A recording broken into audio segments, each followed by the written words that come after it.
Doctor SP Singh Oberoi ਦਿਲ ਦੀਆਂ ਗਹਿਰਾਈਆਂ ਤੋਂ ਜੀ ਆਇਆਂ ਨੂੰ ਤੁਹਾਨੂੰ ਸਾਂਝਾ ਦੇ ਪਲੇਟਫਾਰਮ ਤੇ ਬਹੁਤ ਹੀ ਸਤਿਕਾਰ ਸਹਿਤ ਸਤਿ ਸ਼੍ਰੀ ਅਕਾਲ ਜੀ। ਸਤਿ ਸ਼੍ਰੀ ਅਕਾਲ। ਚਲੋ ਵੀ ਪਿਆਰ ਭਰੀ ਸਤਿ ਸ਼੍ਰੀ ਅਕਾਲ ਜੀ। ਹਾਂਜੀ ਡਾਕਟਰ ਸਾਹਿਬ, ਜਿਹੜੇ ਆਪਾਂ ਸ਼ੁਰੂ ਇੱਥੋਂ ਹੀ ਕਰਦੇ ਹਾਂ ਕਿ ਜਿਹੜੇ ਕਾਰਜ ਸਰਕਾਰਾਂ ਦੇ ਕਰਨ ਵਾਲੇ ਸੀ ਉਹ ਮਾਲਕ ਦੀ ਇਹੋ ਜਿਹੀ ਕਿਰਪਾ ਤੁਹਾਡੇ ਤੋਂ ਪਹਿਲੇ ਦਿਨ ਤੋਂ ਹੀ ਇਹੋ ਜਿਹੀ ਬਖਸ਼ਿਸ਼ ਹੈ ਕਿ ਜਿਹੜੇ ਕੰਮ ਉਹ ਨਾ ਕਰ ਸਕੇ ਉਹ ਡਾਕਟਰ ਐਸਪੀ ਸਿੰਘ ਉਬਰਾਏ ਕਰ ਰਹੇ ਨੇ। ਭਾਵੇਂ ਉਹ ਜੇਲ੍ਹਾਂ ਦੇ ਵਿੱਚ ਜਾ ਕੇ ਆਰਓ ਲਾਉਣ ਦੀ ਗੱਲਬਾਤ ਸੀ ਜਾਂ ਆਟਾ ਗੁੰਨਣ ਦੀਆਂ ਮਸ਼ੀਨਾਂ ਸੀ, ਬੱਚਿਆਂ ਦੀ ਪੜ੍ਹਾਈ ਦੇ ਕੰਮ ਸੀ, ਪਤਾ ਨਹੀਂ ਪੈਨਸ਼ਨ ਦੇ ਕੰਮ, ਕਿਹੜੇ ਕਿਹੜੇ ਕਾਰਜ ਨੇ ਜਿਹੜੇ ਕਰਨ ਵਾਲੇ ਜੇ ਪਏ ਸੀ ਤੇ ਡਾਕਟਰ ਐਸਪੀ ਸਿੰਘ ਉਬਰਾਏ ਉਹਨਾਂ ਦੀ ਸੰਸਥਾ ਨੇ ਉਹ ਕਾਰਜ ਆਰੰਭੇ ਨੇ। ਉਹਦੇ ਵਿੱਚ ਥੋੜ੍ਹਾ ਜਿਹਾ ਦੱਸਿਓ। ਸਭ ਤੋਂ ਪਹਿਲਾਂ ਆਪਾਂ ਸ਼ੁਰੂ ਹੀ ਆਕਸੀਜਨ ਤੋਂ ਕਰਦੇ ਹਾਂ। ਜਿਹੜਾ ਤੁਸੀਂ ਟੀਚਾ ਮਿੱਥਿਆ ਸੀ ਆਕਸੀਜਨ ਪਲਾਂਟ ਲਾਉਣ ਦਾ, ਉਹਦੇ ਬਾਰੇ ਥੋੜੀ ਜਿਹੀ ਵਿਸਤਾਰ ਜਾਣਕਾਰੀ ਦਿਓ ਜੀ। ਬਿਲਕੁਲ ਸਰ ਕੁਲਦੀਪ ਸਿੰਘ ਜੀ, ਜਦੋਂ ਟਰਸਟ ਵੱਲੋਂ ਦੇਖਿਆ ਗਿਆ ਕਿ ਸੈਕੰਡ ਵੇਵ ਸਟਾਰਟ ਹੋਈ ਜੀ, ਰੇਟ ਵੀ ਕਾਫੀ ਵੱਧ ਗਿਆ ਜੀ, ਔਰ ਇੰਨੀ ਹਾਹਾਕਾਰ ਮਚ ਗਈ ਦਿੱਲੀ ਹਸਪੀਟਲਾਂ ਵਿੱਚ ਜੀ, ਵੀ ਉਹਨਾਂ ਨੂੰ ਬਾਹਰ ਲਿਖ ਕੇ ਲਾਣਾ ਮਿਸ਼ਨ ਨਹੀਂ ਕਰਾਂਗੇ ਕਿਉਂਕਿ ਨਹੀਂ ਹੈ। और बाकी हॉस्पिटल ऑक्सीजन है, 4 घंटे ऑक्सीजन है, तो इस तरह दी गल्लां बैड नहीं सी मिल रहा, किसी शमशान घाट भर गए, उत्थे किसी नूं लाइनां लगियां होईयां सी।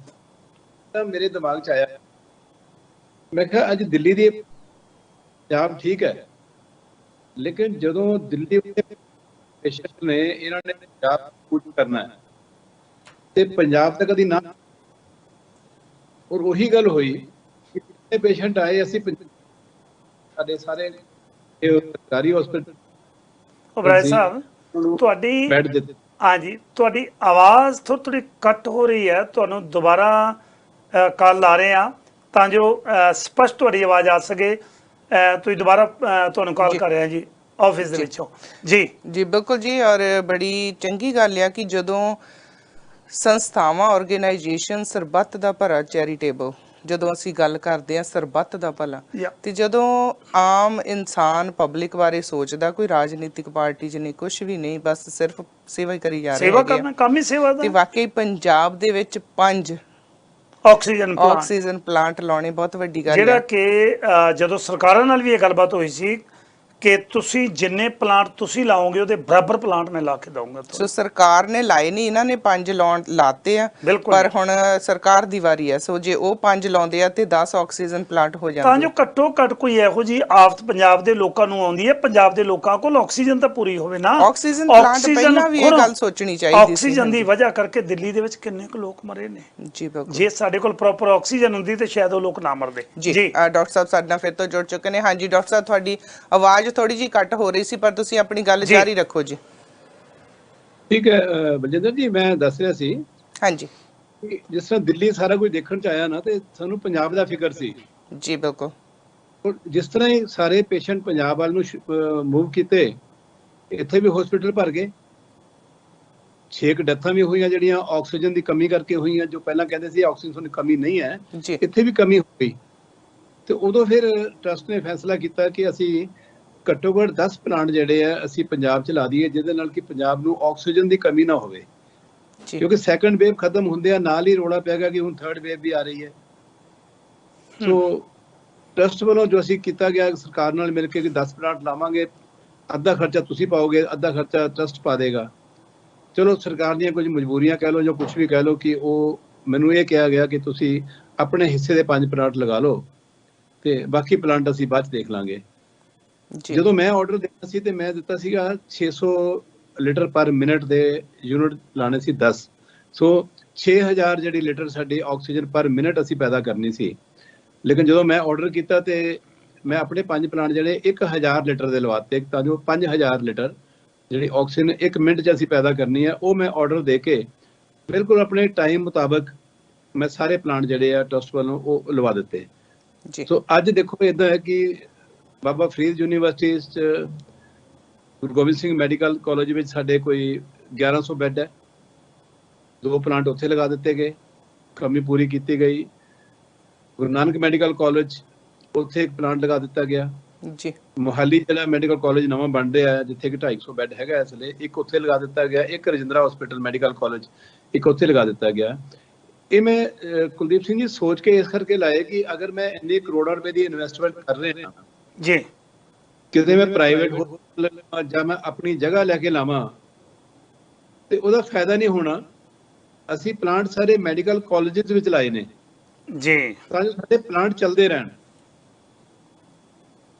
ਜਿੰਨੇ ਵੀ ਪਲਾਂਟ ਸਾਡੇ ਲੱਗੇ ਨੇ, ਡਾਇਰੈਕਟ ਜਿਹੜੀ ਆਕਸੀਜਨ ਹੈਗੀ ਆ ਉਹ ਸਿੱਧੀ ਪਲਾਂਟ ਟੂ ਬੈੱਡ ਜਾ ਰਹੀ ਹੈ। ਸੋ ਜਿੰਨੇ ਬੈੱਡ ਹੈਗੇ ਨੇ ਉੱਥੇ, ਉਹਨਾਂ ਬੈੱਡ ਨੂੰ ਡਾਇਰੈਕਟ ਆਕਸੀਜਨ ਪਲਾਂਟ ਤੋਂ ਮਿਲ ਰਹੀ ਹੈ। ਇਹ ਸਭ ਤੋਂ ਵੱਡਾ ਬੈਨੀਫਿਟ ਹੈ। ਸਿਲੰਡਰਾਂ ਦਾ ਜਿਹੜਾ ਝੰਜਟ ਹੀ ਮੁਕਾ ਦਿੱਤਾ ਗਿਆ। ਦੂਸਰਾ ਇਹ ਸੀ ਕਿ ਮੈਨੂੰ ਮੇਰੀ ਇਨਵੈਸਟਮੈਂਟ ਠੀਕ ਲੱਗੀ ਕਿ ਪਲਾਂਟ ਸਾਡੇ ਸਾਰੇ ਚੱਲਣਗੇ। ਪਲੱਸ ਅਸੀਂ ਇੱਕ ਹੋਰ ਜਿਹੜੀ ਗੱਲ ਕੀਤੀ ਹੈ ਕਿ ਸਿਲੰਡਰ ਵੀ ਤੁਹਾਨੂੰ ਚਾਹੀਦੇ ਹੈ, ਕਿਸੇ ਦੇ ਘਰ ਸਿਲੰਡਰ ਪਹੁੰਚਾਉਣਾ ਹੈ, ਕਿਤੇ ਕਿਤੇ ਪਹੁੰਚਾਉਣਾ। ਸੋ ਮੈਂ 2000 ਸਿਲੰਡਰ ਦਾ ਇੰਤਜ਼ਾਮ ਕੀਤਾ, ਜਿਹੜਾ ਕਿ ਮੇਰੇ 30 ਦੇ 30 ਮੇਰੇ ਆਫਿਸ ਹੈਗੇ ਨੇ, ਉੱਥੇ ਅਸੀਂ 20 25 ਸਿਲੰਡਰ ਜਿਹੜੇ ਉੱਥੇ ਭੇਜ ਦਿੱਤੇ। ਅਸੀਂ ਕਿਤੇ 50 ਸਿਲੰਡਰ ਭੇਜੇ ਨੇ, ਤਾਂ ਜੋ ਜਦੋਂ ਲੋੜ ਪਵੇ ਤੇ ਘਰੋਂ ਘਰੀ ਅਸੀਂ ਸਿਲੰਡਰ ਪਹੁੰਚਾ ਸਕੀਏ। ਔਰ ਇੱਥੇ ਗਵਰਨਮੈਂਟ ਨਾਲ ਇਹ ਕੀਤਾ ਕਿ ਇਹ ਪਲਾਂਟ ਜਿਹੜੇ ਬਣ ਗਏ, ਇਹ ਹੁਣ ਐਸੈਟ ਬਣ ਗਿਆ ਗਵਰਨਮੈਂਟ ਦਾ। ਅਸੀਂ ਉਹਨਾਂ ਨੂੰ ਡੋਨੇਟ ਕਰ ਦਿੱਤੇ ਨੇ, ਲੇਕਿਨ ਸਾਡੇ ਕੋਲ ਇੰਨਾ ਕੁ ਰਾਈਟ ਹੈ ਕਿ ਅਸੀਂ ਜਦੋਂ ਵੀ ਚਾਹੀਏ ਕਿ ਲੋਡ ਪੈਣ ਤੇ ਟਰਸਟ ਨੂੰ ਸਾਰੇ ਸਿਲੰਡਰ ਜਿਹੜੇ ਨੇ ਉਹ ਫ੍ਰੀ ਆਫ ਕਾਸਟ ਭਰੇ ਜਾਣਗੇ ਉੱਥੋਂ ਪਲਾਂਟਾਂ ਤੋਂ। ਔਰ ਅੱਗੇ ਫ੍ਰੀ ਆਫ ਕਾਸਟ ਜਿਹੜਾ ਸਾਡਾ ਟਰਸਟ ਹੈ, ਇਹ ਅੱਗੇ ਘਰੋਂ ਘਰੀ ਪਹੁੰਚਾਏਗਾ ਜਿੱਥੇ ਵੀ ਲੋਡ ਪਏਗੀ। ਸੋ ਇਹਨਾਂ ਪਲਾਂਟਾਂ ਨਾਲ 2000 ਸਿਲੰਡਰ ਅਸੀਂ ਡੇਲੀ ਦਾ ਭਰ ਸਕਦੇ। ਵਾਹ ਜੀ ਵਾਹ। ਸੋ ਅੱਜ ਮੈਂ ਤੁਹਾਨੂੰ ਦੱਸਣਾ ਇਹ ਚਾਹੁੰਦਾ ਕਿ ਪੰਜਾਬ ਦੇ ਵਿੱਚ ਆਕਸੀਜਨ ਦੀ ਕੋਈ ਕਮੀ ਨਹੀਂ ਹੈ। ਅਸੀਂ ਤਾਂ ਅਰਦਾਸ ਕਰਦੇ ਹਾਂ ਕਿ ਤੀਸਰੀ ਵੇਵ ਨਾ ਆਵੇ ਜੀ, ਲੇਕਿਨ ਅਗਰ ਤੀਸਰੀ ਚੌਥੀ ਪੰਜਵੀਂ ਆਂਦੀ ਵੀ ਹੈ ਨਾ, ਤੇ ਪੰਜਾਬ 'ਚ ਆਕਸੀਜਨ ਦੀ ਵਜ੍ਹਾ ਕਰਕੇ ਕੋਈ ਡੈਥ ਨਹੀਂ ਹੋਏਗੀ।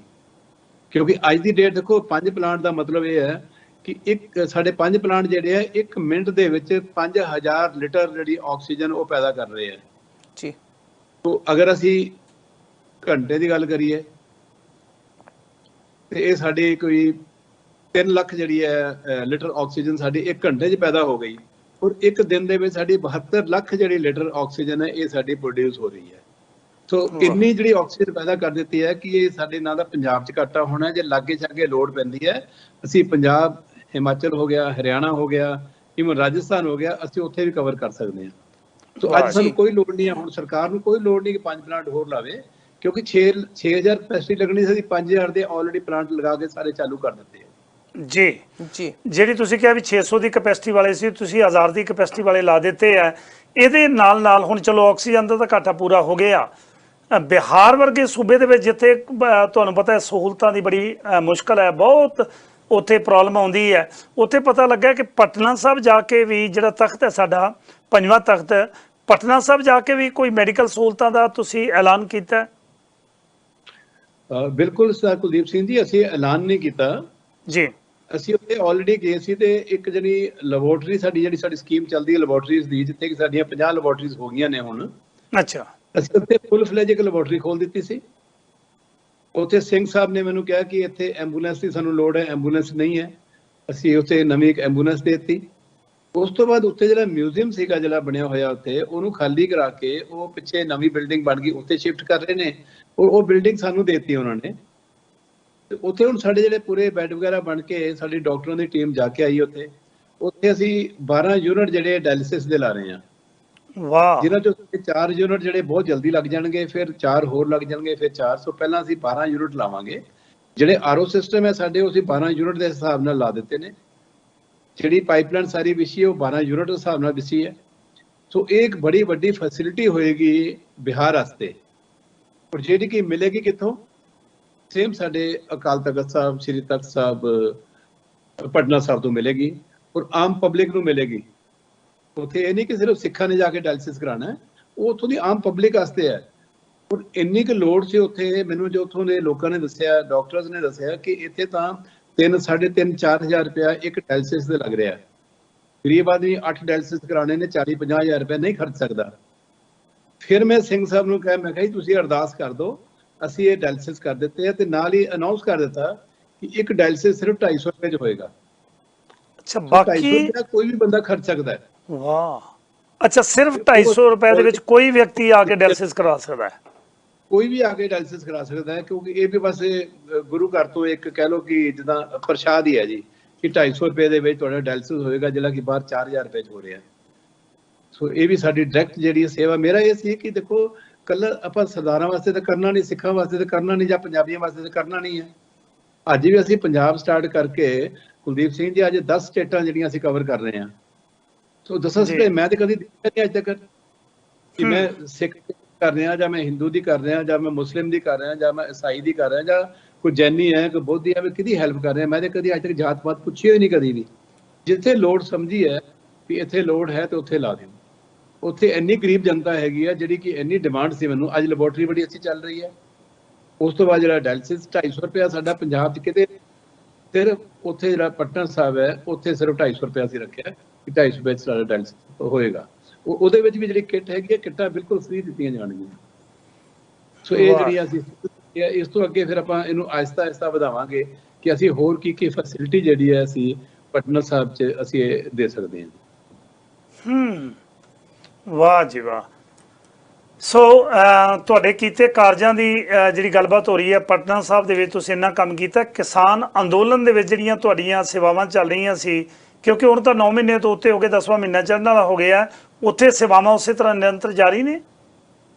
ਬਿਲਕੁਲ ਸਰ ਸਾਹਿਬ, ਉੱਥੇ ਕੋਈ ਕਮੀ ਨਹੀਂ ਹੈ। ਸਾਡੀਆਂ ਸੇਵਾਵਾਂ ਪਹਿਲੇ ਦਿਨ ਤੋਂ ਸਟਾਰਟ ਹੋਈਆਂ ਸੀ, ਅੱਜ ਵੀ ਉਹੀ ਚੱਲ ਰਹੀਆਂ ਨੇ ਜੀ। ਚਾਹੇ ਉਹ ਲੰਗਰ ਸੀ, ਚਾਹੇ ਉਹ ਮੈਡੀਸਨ ਸੀ, ਚਾਹੇ ਉਹ ਕੈਂਪ ਸੀਗੇ, ਚਾਹੇ ਉਹ ਬਾਥਰੂਮ ਸੀਗੇ, ਜਾਂ ਕੁਝ ਵੀ ਸੀਗਾ, ਸਾਰਾ ਕੰਮ ਹੁਣ ਵੀ ਚੱਲ ਰਿਹਾ ਸੀ। ਹਾਂ, ਇਹ ਜ਼ਰੂਰ ਹੈ ਕਿ ਜਿਹੜਾ ਅਸੀਂ ਅਨਾਉਂਸ ਕੀਤਾ ਸੀ ਉੱਥੇ ਕਿ ਜਿਹੜੇ ਕਿਸਾਨ ਉੱਥੇ ਸ਼ਹੀਦੀ ਪ੍ਰਾਪਤ ਕਰਨਗੇ, ਸਟੇਜ ਤੇ ਬੋਲ ਕੇ ਆਇਆ ਸੀ ਉਦੋਂ ਕਿ ਅਸੀਂ ਉਹਨਾਂ ਨੂੰ 10,000 ਰੁਪਏ ਮਹੀਨਾ ਪੈਨਸ਼ਨ ਲਾਵਾਂਗੇ। ਠੀਕ ਹੈ। ਅੱਜ ਹੁਣ ਮੈਂ ਆਫਿਸ ਬੈਠਾ ਸੀ, ਅੱਜ ਵੀ ਮੈਂ 8 ਪੈਨਸ਼ਨਾਂ ਜਿਹੜੀਆਂ ਨੇ ਉਹ ਲਗਾ ਕੇ ਆਇਆ ਜੀ। ਤੋਂ 52 ਕਰੀਬ ਸਾਡੀਆਂ ਪੈਨਸ਼ਨਾਂ ਲੱਗ ਚੁੱਕੀਆਂ ਕਿਸਾਨਾਂ ਨੂੰ, ਜਿਨ੍ਹਾਂ ਕਿਸਾਨਾਂ ਨੇ ਬਕਾਇਦਾ ਉਸ ਅੰਦੋਲਨ ਵਿੱਚ ਉੱਥੇ ਰਹਿ ਕੇ ਜਿਹੜੀ ਹੈ ਸ਼ਹੀਦੀ ਪ੍ਰਾਪਤ ਕੀਤੀ ਹੈ। ਚਾਹੇ ਉਹ ਚਾਹ ਲੰਗਰ ਦੇ ਰਹੇ ਸੀ ਕਿਸੇ ਨੂੰ, ਚਾਹੇ ਉਹ ਰਾਤ ਨੂੰ ਚੌਂਕੀਦਾਰੀ ਕਰ ਰਹੇ ਸੀ, ਜਾਂ ਕੁਝ ਵੀ ਕਰ ਰਹੇ ਸੀ। ਉਹਨਾਂ ਨੇ ਸਰਦੀਆਂ ਵੀ ਕੱਟੀਆਂ, ਬਰਸਾਤਾਂ ਵੀ ਕੱਟੀਆਂ, ਗਰਮੀਆਂ ਵੀ ਹੁਣ ਕੱਟੀਆਂ। ਉੱਥੇ ਉਹਦੀ ਸ਼ਹੀਦੀ ਪ੍ਰਾਪਤ ਹੋਈ। ਉਹਦੇ ਵਾਸਤੇ ਸਾਡੇ ਫਾਰਮ ਭਰੇ ਹੋਏ ਨੇ। ਦੇਖੋ ਟੋਟਲ ਹੁਣ ਤੱਕ ਦੇਖਿਆ ਜਾਏ ਤਾਂ 650 ਦੇ ਕਰੀਬ ਜਿਹੜੀ ਸ਼ਹੀਦੀ ਹੋ ਚੁੱਕੀ, ਬੰਦੇ ਮਰ ਚੁੱਕੇ ਨੇ ਜਿਹੜੇ ਉੱਥੇ ਹੋਏ। ਉਸ ਤੋਂ ਬਾਅਦ ਕੋਈ ਆਉਂਦੇ ਜਾਂਦੇ ਕੋਈ ਐਕਸੀਡੈਂਟ 'ਚ ਹੋ ਗਿਆ, ਕਿਸੇ ਨੂੰ ਘਰ ਆ ਕੇ ਅਟੈਕ ਹੋ ਗਿਆ, ਤੇ ਉੱਥੇ ਮਹੀਨਾ ਲਾ ਕੇ ਆਏ ਸੀ, ਘਰ ਆ ਕੇ ਅਟੈਕ ਹੋ ਗਿਆ, ਇਸ ਤਰ੍ਹਾਂ। ਸੋ ਕਾਫੀ ਇੰਨੀਆਂ ਸ਼ਹੀਦੀਆਂ ਜਿਹੜੀਆਂ ਹੋਈਆਂ ਨੇ ਕਿਸਾਨਾਂ ਦੀਆਂ। ਲੇਕਿਨ ਜਿਨ੍ਹਾਂ ਨੇ ਉੱਥੇ ਸ਼ਹੀਦੀ ਪ੍ਰਾਪਤ ਕੀਤੀ ਹੈ, ਸਾਡੇ ਫਾਰਮ ਦੇ ਮੁਤਾਬਕ ਉੱਥੇ ਕੀ ਸੀ ਕਿ ਕੁਝ ਸਾਡੀਆਂ ਸ਼ਰਤਾਂ ਹੈਗੀਆਂ ਨੇ। ਬੰਦੇ ਦੀ ਡੈਥ ਉੱਥੇ ਹੋਵੇ, ਉਹਦਾ ਜਿਹੜਾ ਡੈਥ ਸਰਟੀਫਿਕੇਟ ਹੈ, ਪੋਸਟਮਾਰਟਮ ਉੱਥੇ ਹੋਇਆ ਹੋਵੇ ਉਸੇ ਹਸਪੀਟਲ ਦੇ ਵਿੱਚ, ਸਿਵਲ ਹਸਪੀਟਲ ਦੇ ਵਿੱਚ, ਉਹਦੀ ਡੈਥ ਰਿਪੋਰਟ ਆ ਗਈ। ਸਾਡੇ ਇਹ ਪੇਪਰ ਕੰਪਲੀਟ ਕਰਕੇ ਸੈਕੰਡਲੀ ਉਸ ਕਿਸਾਨ ਦੀ ਜਿਹੜੀ ਜ਼ਮੀਨ ਹੈ 2 ਏਕੜ 2.5 ਏਕੜ ਤੋਂ ਉੱਤੇ ਨਹੀਂ ਹੋਣੀ ਚਾਹੀਦੀ।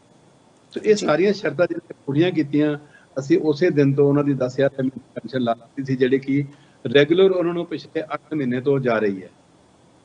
ਹੁਣ ਜਿਹੜਾ ਸੈਕੰਡ ਜਿਹੜੇ ਬਾਕੀ ਦੇ ਕਿਸਾਨ ਸ਼ਹੀਦ ਹੋਏ ਨੇ, ਉਹਨਾਂ ਨੇ ਵੀ ਦੇਖੋ, ਉਹਨਾਂ ਨੇ ਪਾਰਟਿਸਿਪੇਸ਼ਨ ਤਾਂ ਉਹਨਾਂ ਦੀ ਉੱਥੇ ਹੀ ਸੀ, ਅੰਦੋਲਨ ਵਿੱਚ ਸੀਗੀ। ਜਿਹੜੇ ਕਿ ਸ਼ੁਰੂ ਹੋਏ ਸੀਗੇ ਟੋਲ ਪਲਾਜ਼ਾ ਤੋਂ, ਉੱਥੋਂ ਉੱਠ ਕੇ ਫਿਰ ਚਾਹੇ ਸ਼ੰਭੂ ਬੈਰੀਅਰ ਆ ਗਿਆ, ਸ਼ੰਭੂ ਤੋਂ ਬਾਅਦ ਫਿਰ ਸਿੱਧੂ ਬਾਰਡਰ ਗਏ, ਟਿਕਰੀ ਬਾਰਡਰ ਗਏ, ਜਾਂ ਉਸ ਪਾਸੇ ਸਾਰੇ ਗਏ ਨਾ ਜੀ। ਅੰਦੋਲਨ ਇੱਥੋਂ ਸ਼ੁਰੂ ਹੋਇਆ ਸੀ, ਜਿਸ ਲਈ ਸਾਡੀ ਟੀਮ ਨੇ ਜਾ ਕੇ ਉਹਨਾਂ ਦੇ ਘਰਾਂ ਵਿੱਚ ਦੇਖਿਆ ਤਾਂ ਵਾਕਈ ਹੀ ਗਰੀਬੀ ਹੈ। ਚਾਹੇ ਕਿਸੇ ਦੀ ਡੈਥ ਆਉਂਦਿਆਂ ਐਕਸੀਡੈਂਟ 'ਚ ਹੋ ਗਈ, ਜਾਂਦਿਆਂ ਹੋ ਗਈ, ਜਾਂ ਕਦੇ ਹਾਰਟ ਅਟੈਕ ਘਰ ਆ ਕੇ ਹੋ ਗਿਆ, ਲੇਕਿਨ ਘਰ ਦੀ ਹਾਲਤ ਮਾੜੀ ਹੈ ਜੀ। ਫਿਰ ਅਸੀਂ ਲਿਸਟਾਂ ਸਾਰੀਆਂ ਬਣਾਈਆਂ ਗਈਆਂ, ਉਹਨਾਂ 'ਚ ਅਸੀਂ ਸਰਵੇ ਕਰਕੇ ਹੁਣ ਅਸੀਂ 1500 ਰੁਪਏ ਤੋਂ ਲੈ ਕੇ 3000 ਰੁਪਏ ਮਹੀਨਾ ਜਿਹੜਾ ਹੈ ਉਸ ਹਰ ਫੈਮਿਲੀ ਨੂੰ ਇਹ ਅਸੀਂ ਪੈਨਸ਼ਨ ਜਿਹੜੀ ਹੈ ਇਹ ਇਸੇ ਹਫ਼ਤੇ ਤੋਂ ਸ਼ੁਰੂ ਕਰ ਦਿੱਤੀ ਹੈ ਕਿ ਉਹਨਾਂ ਹਰ ਪਰਿਵਾਰ ਨੂੰ, ਚਾਹੇ ਉਹ 500 ਹੈ, 700 ਹੈ, 800 ਹੈ, 1000 ਦੀ ਜਿੰਨਾ ਵੀ ਪਹੁੰਚ ਜਾਏਗੀ ਗਿਣਤੀ ਨਾਲ ਜੀ, ਉਹ ਅਸੀਂ ਸਾਰਿਆਂ ਨੂੰ ਐਕੋਮੋਡੇਟ ਕਰਾਂਗੇ, ਸਾਰਿਆਂ ਨੂੰ ਪੈਨਸ਼ਨ ਦੇਵਾਂਗੇ। ਸੈਕੰਡ ਜਿਹੜਾ ਕੀਤਾ, ਕੁਝ ਘਰ ਸਾਨੂੰ ਇਹੋ ਜਿਹੇ ਮਿਲੇ ਉਹਨਾਂ ਕਿਸਾਨਾਂ ਦੇ ਜਿਨ੍ਹਾਂ ਕੋਲ ਜ਼ਮੀਨ ਤਾਂ ਹੈ ਨਹੀਂ ਕੋਈ ਵੀ ਜੀ, ਔਰ ਮਕਾਨ ਹੈ ਨਹੀਂ ਉਹਨਾਂ ਕੋਲ। ਅੱਜ ਉੱਥੇ ਚਾਹੇ ਉਹ 4 ਇੱਟਾਂ ਖੜੀਆਂ ਕਰਕੇ ਉਹਨਾਂ ਨੇ ਉੱਤੇ ਤਰਪਾਲ ਪਾਈ, ਉੱਥੇ ਰਹਿ ਰਹੇ ਨੇ। ਇਹ 7 ਘਰ ਇਹੋ ਜਿਹੇ ਨੇ ਕਿ ਜਿਨ੍ਹਾਂ ਦੇ ਉੱਤੇ ਛੱਤ ਨਹੀਂ ਹੈਗੀ, ਔਰ ਕਮਾਉਣ ਵਾਲਾ ਬੰਦਾ ਨਹੀਂ ਰਿਹਾ। ਉਹਨਾਂ ਨੂੰ ਪੈਨਸ਼ਨ ਵੀ ਦੇ ਰਹੇ ਹਾਂ, ਨਾਲ ਦੀ ਨਾਲ ਉਹਨਾਂ ਦੇ ਘਰ ਵੀ ਅਸੀਂ ਬਣਾ ਕੇ ਦੇ ਰਹੇ ਹਾਂ ਟਰਸਟ ਵੱਲ, ਕਿ ਉਹਨਾਂ ਨੂੰ ਪੱਕੇ ਮਕਾਨ ਦੇ ਰਹੇ ਹਾਂ। 1 ਬੈਡਰੂਮ ਰਸੋਈ ਤੇ ਬੈਠਕ ਬਣਾ ਕੇ ਦਈਏ, ਚਾਹੇ ਉਹਨਾਂ ਨੂੰ 2 ਬੈਡ ਦਈਏ, ਫੈਮਿਲੀ ਦੇ ਮੁਤਾਬਕ ਕਿ ਫੈਮਿਲੀ ਕਿੰਨੀ ਹੈ, ਉਹਦੇ ਬੱਚੇ ਕਿੰਨੇ ਹੈ, ਉਸ ਮੁਤਾਬਕ ਬਣਾ ਕੇ ਦੇ ਰਹੇ ਹਾਂ। ਤੀਸਰਾ ਜਿਹੜਾ ਸਰਵੇ ਦੇ ਵਾਲੇ ਨੇ ਫੈਸਲਾ ਕੀਤਾ ਹੈ ਕਿ ਅਗਰ ਉਹਨਾਂ ਦੀਆਂ ਬੱਚੀਆਂ ਕੋਈ ਵਿਆਹਣ ਵਾਲੀਆਂ ਨੇ ਤੇ ਅਸੀਂ ਉਹਨਾਂ ਦੇ ਵਿਆਹ ਵੀ ਕਰਾਂਗੇ। ਚੌਥਾ ਜਿਹੜੇ ਐਜੂਕੇਸ਼ਨ ਦੀ ਗੱਲ ਆਉਂਦੀ ਹੈ, ਅਗਰ ਉਹਨਾਂ ਦੀਆਂ ਬੱਚੇ ਜੇ ਪੜ੍ਹ ਰਹੇ ਨੇ ਤੇ ਉਹਨਾਂ ਦੀ ਐਜੂਕੇਸ਼ਨ ਦਾ ਜਿਹੜਾ ਉਹ ਵੀ ਜੁਮਾ ਜਿਹੜਾ ਉਹ ਸਾਡਾ ਟਰਸਟ ਚੁੱਕੇ ਨੇ। ਤੋ ਇਹ ਕਿਸਾਨਾਂ ਲਈ ਬਹੁਤ ਜ਼ਰੂਰੀ ਸੀਗਾ ਤੇ ਇਹਨੂੰ ਅਸੀਂ ਸ਼ੁਰੂ ਕੀਤਾ ਹੁਣ, ਔਰ ਉਸ ਸਿਰੇ ਚੜਾਵਾਂਗੇ ਅਸੀਂ ਬਹੁਤ ਜਲਦੀ ਜੀ। ਤੇ ਡਾਕਟਰ ਸਾਹਿਬ ਜਦੋਂ ਅਸੀਂ ਗੱਲ ਕਰਦੇ ਹੈਗੇ ਆ ਕਿ ਕਿਸਾਨ ਅੰਦੋਲਨ ਦੀ, ਹੁਣ ਇੰਨੀਆਂ ਸਾਰੀਆਂ ਸਹੂਲਤਾਂ ਜਿਹੜੀਆਂ ਟਰਸਟ ਪ੍ਰੋਵਾਈਡ ਕਰ ਰਿਹਾ ਹੈਗਾ, ਬੜੀ ਚੰਗੀ ਗੱਲ ਆ। ਅੱਜ ਤੋਂ ਨਹੀਂ, ਬੜੇ ਲੰਬੇ ਸਮੇਂ ਤੋਂ ਤੁਸੀਂ ਪੰਜਾਬ ਦੇ ਵਿੱਚ ਇਹੋ ਜਿਹੇ ਨੇਕ ਕੰਮਾਂ 'ਚ ਹਮੇਸ਼ਾ ਅੱਗੇ ਵੱਧ ਕੇ ਆਉਂਦੇ ਹੋ, ਔਰ ਇਸ ਦੇ ਵਿੱਚ ਹੋਰ ਵੀ ਕਾਫੀ ਸੰਸਥਾਵਾਂ ਆਪਣੇ ਆਪਣੇ ਲੈਵਲ ਤੇ ਕੰਮ ਕਰ ਰਹੀਆਂ ਹੈਗੀਆਂ ਆ। ਪਰ ਤੁਹਾਡੇ ਕੋਲੋਂ ਜਾਣਨਾ ਚਾਹੁੰਦੇ ਆ ਕਿ ਤੁਹਾਡੀ ਸੰਸਥਾ ਸਰਬੱਤ ਦਾ ਭਲਾ ਚੈਰੀਟੇਬਲ ਨੂੰ ਬਾਹਰਲੇ ਮੁਲਕਾਂ ਦੇ ਵਿੱਚੋਂ ਕਿੰਨਾ ਕੁ ਸਹਿਯੋਗ ਮਿਲਦਾ, ਕਿਉਂਕਿ ਤੁਸੀਂ ਇਹਨਾਂ ਮੁਲਕਾਂ 'ਚ ਵੀ ਆਉਂਦੇ ਰਹਿੰਦੇ ਹੋ। ਸੋ ਫੰਡਿੰਗ ਦਾ ਕਿੱਦਾਂ ਚੱਲਦਾ ਰਹਿੰਦਾ ਆ ਕਿ ਹੁਣ ਜਿਵੇਂ ਆਕਸੀਜਨ ਦੇ ਪਲਾਂਟ ਲਾਏ ਆ, ਕਿਸਾਨਾਂ ਦੇ ਪਰਿਵਾਰਾਂ ਨੂੰ ਪੈਨਸ਼ਨਾਂ ਦੀ ਗੱਲ ਕੀਤੀ ਆ, ਘਰ ਬਣਾ ਕੇ ਦੇਣ ਦੀ ਗੱਲ ਕੀਤੀ ਆ, ਸੋ ਬਾਹਰੋਂ ਕਿਵੇਂ ਸਹਿਯੋਗ ਤੁਹਾਨੂੰ ਮਿਲ ਰਿਹਾ ਹੈਗਾ ਕਿ ਲੋਕੀ ਆਪਣਾ ਦਸਵੰਧ ਕੱਢ ਰਹੇ ਹੈਗੇ ਆ?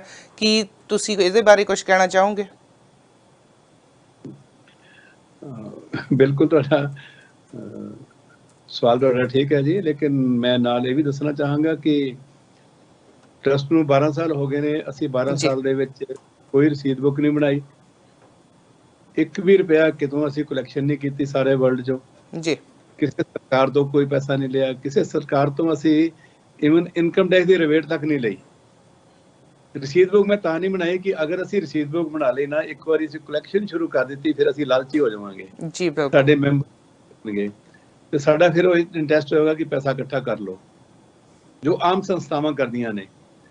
ਸੋ ਮੈਂ ਉਹ 'ਚ ਪੈਣਾ ਨਹੀਂ ਸੀ ਚਾਹੁੰਦਾ। ਅੱਜ ਸਾਡਾ ਕੋਈ ਮੈਂਬਰ ਕਿਤੋਂ ਵੀ 10 ਰੁਪਏ ਦੀ ਕਲੈਕਸ਼ਨ ਨਹੀਂ ਕਰ ਰਿਹਾ ਜੀ।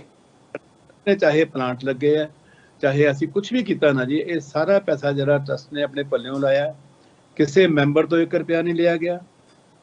ਕਿਸੇ ਬਾਹਰਲੇ ਵਰਲਡ 'ਚੋਂ, ਕਿਸੇ ਵੀ ਕੰਟਰੀ 'ਚੋਂ ਕਹਿ ਲਓ, ਕਿਸੇ ਇਨਸਾਨ ਤੋਂ ਕਹਿ ਲਓ ਜਾਂ ਕਿਸੇ ਗਵਰਨਮੈਂਟ ਤੋਂ ਕਰ ਲਓ, 10 ਰੁਪਏ ਦੀ ਅਸੀਂ ਡੋਨੇਸ਼ਨ ਨਹੀਂ ਲਈ ਜੀ।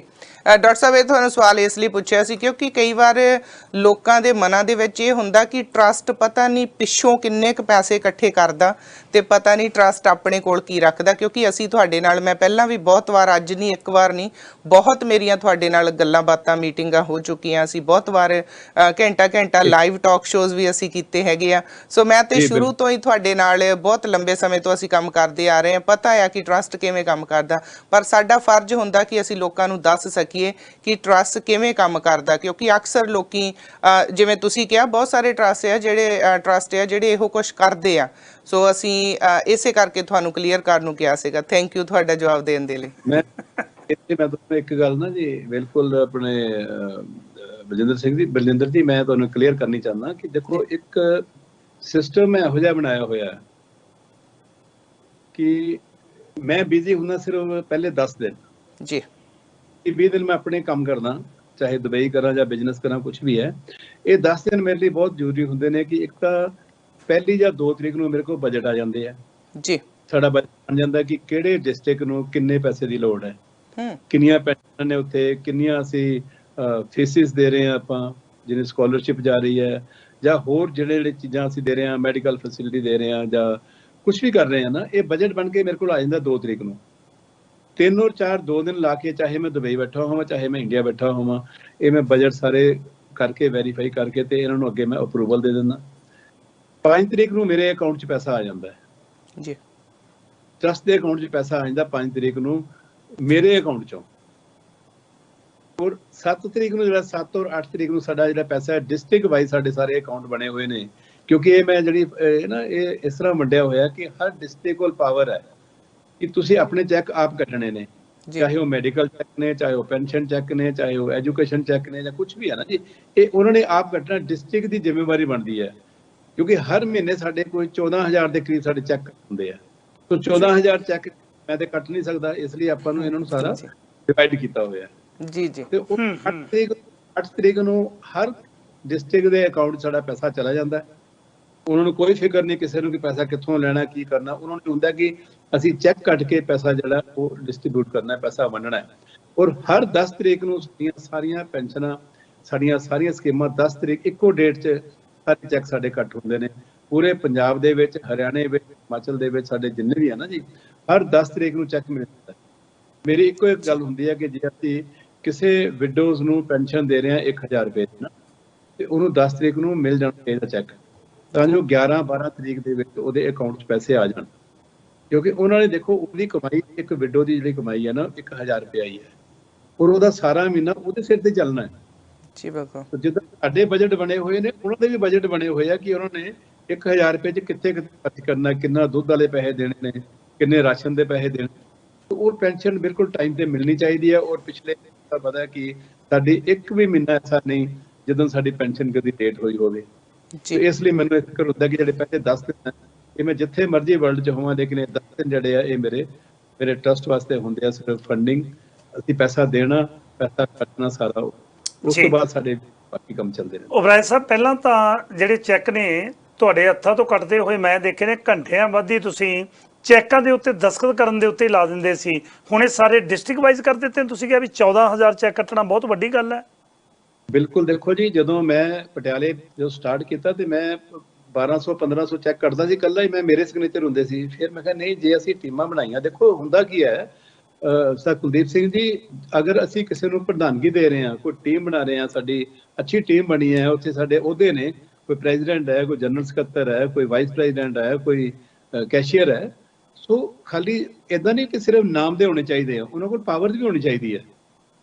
ਇਹੀ ਰੀਤੀ ਮੈਂ ਆਪਣੀ ਸਿਰਦਰਦੀ ਘਟਾ ਕੇ ਇਹ ਆਪਾਂ ਜਿਹੜੀ ਜ਼ਿੰਮੇਵਾਰੀ ਹੈ ਉਹਨਾਂ ਦੇ ਸਿਰ ਤੇ ਪਾਈ ਹੈ, ਤਾਂ ਜੋ ਉਹ ਸਮਝਣ ਕਿ ਸਾਡੀ ਜ਼ਿੰਮੇਵਾਰੀ ਹੈ, ਉਹਦੀ ਰਿਸਪੌਂਸਿਬਿਲਿਟੀ ਵੀ ਬਣ ਗਈ, ਔਰ ਉਹ ਜ਼ਿਆਦਾ ਸਿੰਸੀਅਰਿਟੀ ਨਾਲ ਕੰਮ ਕਰਨਗੇ ਕਿ ਨਹੀਂ ਯਾਰ ਸਾਡੇ ਤੇ ਟਰਸਟ ਇੰਨਾ ਯਕੀਨ ਕਰ ਰਿਹਾ, ਸਾਡੇ ਉੱਤੇ ਫਾਈਨੈਂਸ਼ਲੀ ਕਰ ਰਿਹਾ, ਤੇ ਅਕਾਊਂਟ ਖੋਲ ਦਿੱਤੇ ਗਏ ਨੇ, ਸਾਡੇ ਕੋਲ ਪਾਵਰਾਂ ਨੇ ਕਿ ਅਸੀਂ ਚੈੱਕ ਕੱਟ ਕੇ ਦਿੰਦੇ ਆ ਸਾਰੇ।